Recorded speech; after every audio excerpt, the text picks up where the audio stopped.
Hey guys, welcome back to the channel. So in the last video I said I was going to try and get the Challenge Ferrari back on the road so we can do a really cool, nice sounding intro in that. Unfortunately I've not had the time, so I've got something a little bit different. It's second best, but it still sounds very good. Welcome to the Ferrari 355. Here's a little blast and then I'll introduce what we're going to do today.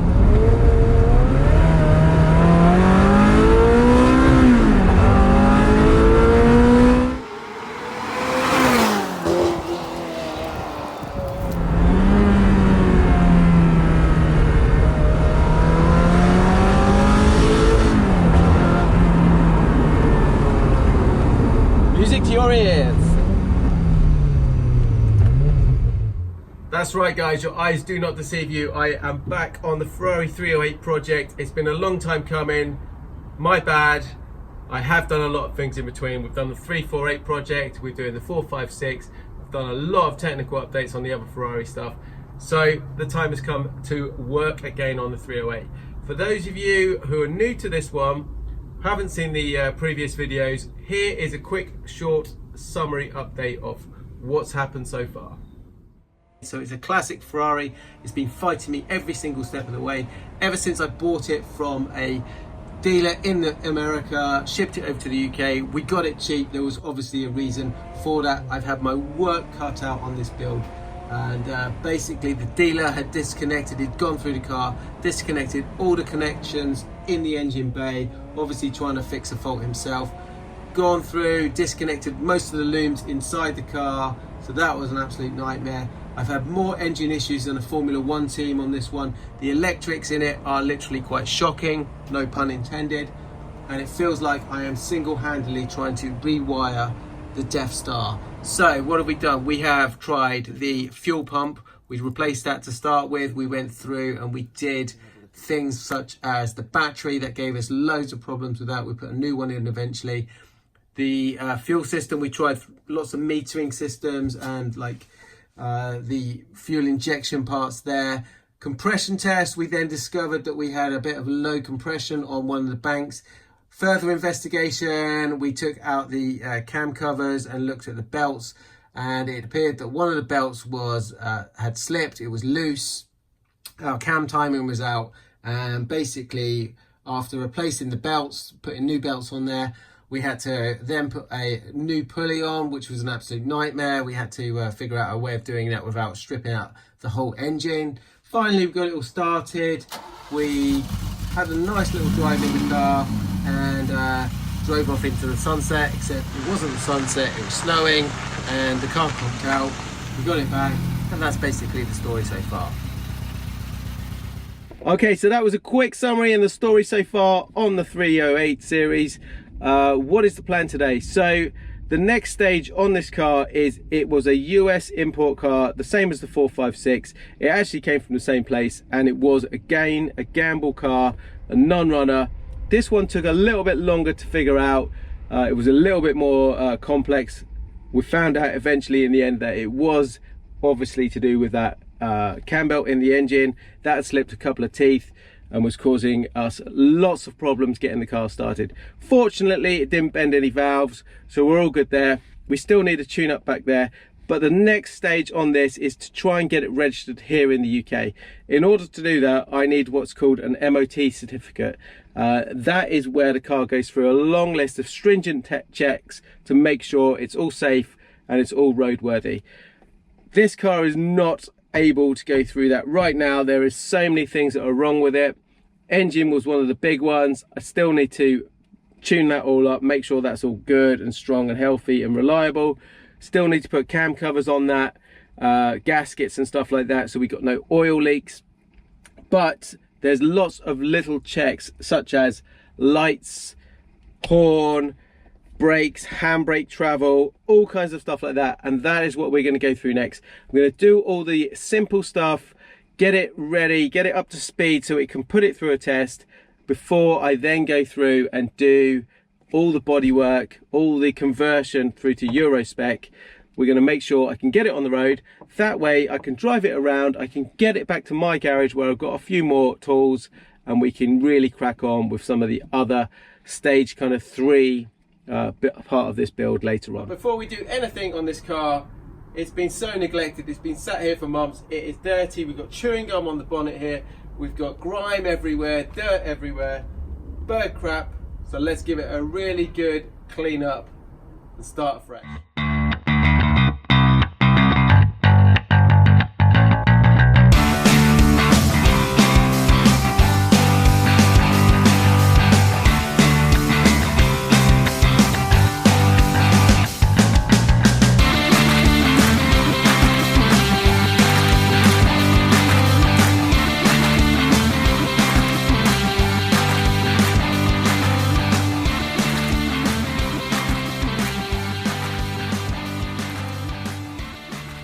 One of the things on the 308 that we need to do is convert the US spec lights.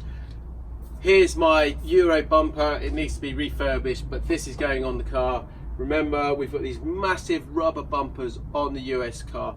Front one's bad, but the back one is just like a picnic table. So we're going to be converting those in stage 3. But today I'm going to be looking at the lights. The front light on the US spec, as you can see, is a full amber light. On the Euro, we've got the amber and the clear. This is our side light, this is our indicator. So I need to rewire this. So not only we've got a side light here, we've got the indicator here, but the main thing I need to do to get it through an MOT here in the UK is to get a side indicator. So you guys in the US have this side marker.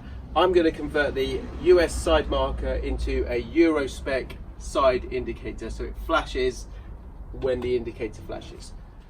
So we've got lights halfway there. We've got side lights, full beam. Josh, push down on that thing a minute. Okay, so I'm not sure about full beam. We need to look at that. We've got hazards working, no indicators, but the next thing I need to do as well is solder that. Then we need to wire our side marker. You can see our side marker's working because we've got our side lights on. I'm going to rewire that so it comes on with our indicators. And that's the next job, but we need to strip out to be able to get to that. Right, okay, so this one is missing our side marker here. I need an amber lens for this. I think I'm going to borrow one off the other car. I think we got one on that, I'll check. But the plan is, this is going Euro spec, and the side markers are much bigger on the US car.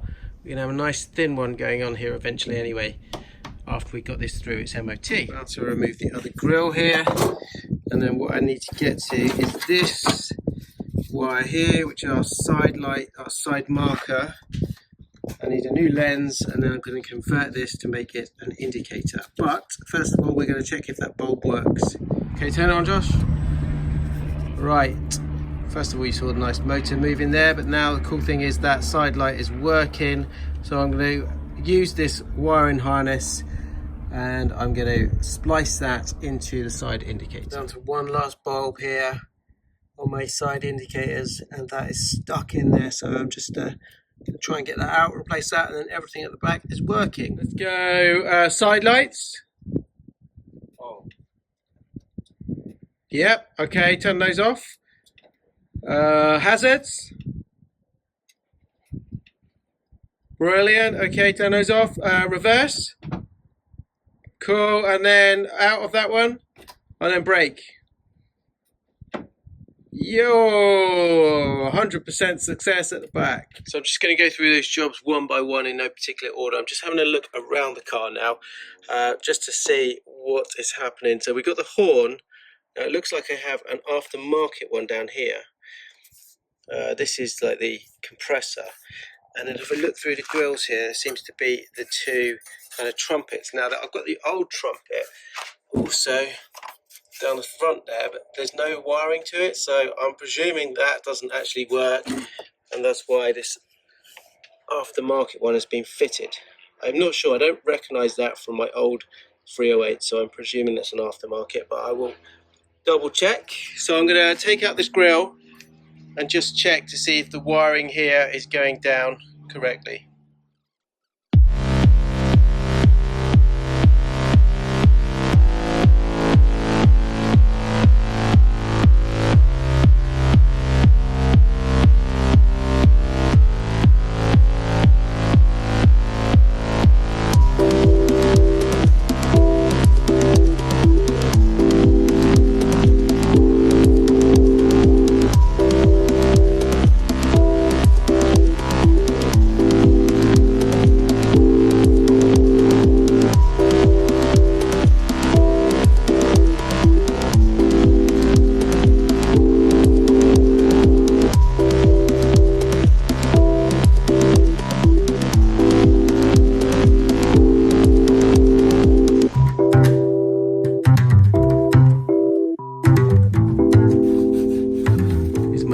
motors,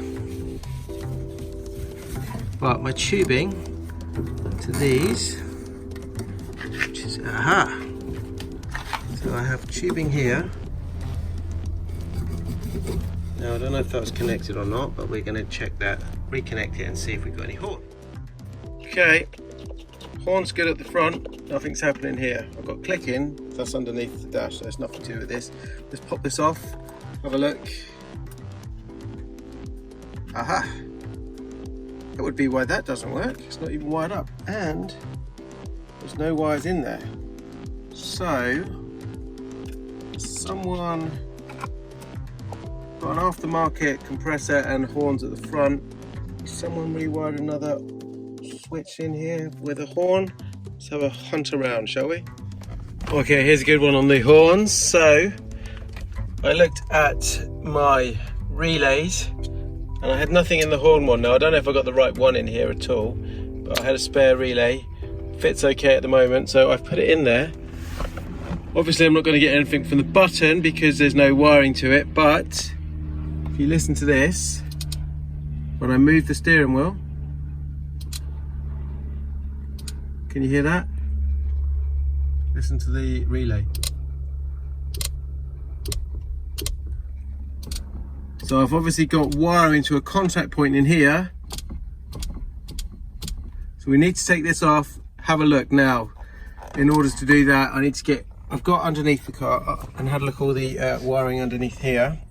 Spaghetti junction, but I need to take this this cowl really off here and have a look behind and just see, because we're meant to have wires coming through this point here and then obviously attaching to the back of the horn button, but they've come out, so I need to be able to get this off. Now I don't have the tool to do that. I think I might have one at home, so I'm going to have a look. Another requirement that we need is washers, windscreen wipers. I need new blades for those, but we need to have washer jets working to be able to spray the screen. So we're going to check that as well. Okay, so if I pull back the washer lever, surprise, surprise, that doesn't work either. Okay, so we've got some wiring gremlins to have a look at. So I definitely need a wiring diagram. Not only do we not have any wiper fluid, we have no wipers either. So basically I've got nothing working horn wise, wiper wise, indicator. My lights do, but they're not great.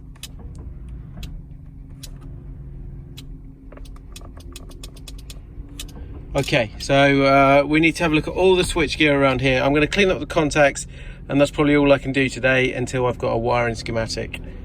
Finally, we have one little thing that's starting to work. The windscreen wipers weren't working before, but they're not working again now either. Hold on. Yes, here we go. So we have some windscreen wipers working.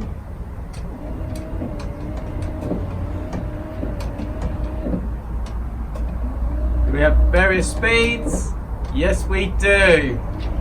So we got one good thing, finally. We are not having a lot of success today. Engine's not working. That wasn't the priority. That was just going to be a bonus just to hear it run again. Hasn't been run for a few months. Doesn't sound like I'm getting fuel, but it is smelling like fuel now. So who knows? I'll run through some more checks on that. But car's looking a bit sorry for itself. Wing mirror's hanging down, bit rusty, bit tired on the bodywork. But one day this is going to look fantastic again. 2 steps forward and 1 step back with this car. We couldn't get the bonnet back open again, so I am now just going to lubricate that up. Okay, Josh, pull the thing again. I'm just going to push this down. Hold on. Let go of it. Right, now pull it. Yeah, that's better. What I'm going to do now is just take off this panel. We're going to get to the brake fluid reservoir. I want to bleed all that. I've got no idea when that was last done. So we're going to put some fresh fluid in there. We're going to bleed all 4 corners and hopefully tick that one off the list as well. At the same time, I will inspect all the pads and discs. If they need to be changed, then we'll order those up as well. Okay, let's just take out this panel. It's all unscrewed. We can expose a few other things. So what have we got here? We've got some old, very old looking brake fluid. I'll do a zoom in on that. Our brake booster system here. We can check all our windscreen wipers and align those. Have a look at this, guys. That is our disgusting brake fluid. So we're going to flush all that through the system, put some new stuff in, and hopefully get these brakes up to speed. Now we've got another strange thing here. I don't know if you can see that on camera. So this pipe here is obviously AC. That's completely disconnected and looks like it's been done so for a while. Nothing there as well. What is that? That's another AC pipe. So the likelihood of getting AC working again very easily is going to be quite difficult. Okay, so we're hooked up here. We've got our nice pressurized system. That just needs to hook up to my tyre. It needs to be just below 20 psi. Ready at the back. I just need to grab my spanner and then just get something to bleed into. I'm back here, I'm set up, ready to go. There's no lip on those, just a bit of rust. Okay, so I've got my 8mm spanner here. Didn't have my special spanner, unfortunately. I've bought the wrong one. So we are going to open that up. I'm going to bleed a load of fluid through and just purge that whole system, really. As you can see, that is coming out, and look at the state of that fluid. That has been in there for a long time, so we're just going to get a load of that out of here, and we're just going to refresh and flush the whole lot. While we're here, we'll have a quick look at the pads. So they not bad there. Back there as well. The rotors, the discs, they are actually, there's no lip on them. I think it's just got a bit of surface rust there. They'll clean up. I'll replace the pads as part of maintenance on the car, but the discs, we will just live with those. I think they'll be okay. Okay, so we've done the back two sides. We're moving to the front now. I'm going to do this. I'm going to do the nearest one to the brake reservoir, and then we're all done. The fluid is starting to come nice and clean, much better than it was to start with. And then we just need to get the engine running again, take it out and make sure that has fixed all the brakes and they're smooth and ready to go through the MOT. Okay guys, I'm gonna have to wrap it up for today on this one. We're running out of time. It is 8 PM at night. I've had a full day on the car and basically it's been fighting me all the time. We've got the lights done. We've got one problem light here which I just need a new holder for. All the indicators are now wired into the sides. We've bled all the brake system. We've looked at a lot of the electrics on the inside. We had a lot of problems there and I need a schematic to be able to troubleshoot a few of those further. I need to also get off the steering wheel, so I need a special tool for that. But other than that, a little bit disappointed as to everything going wrong, but it's a Ferrari at the end of the day and they're typical for it. Anyway, I'm going to wrap it up. Enjoy the B-roll 355 and I'll see you shortly in the next one. Ciao for now.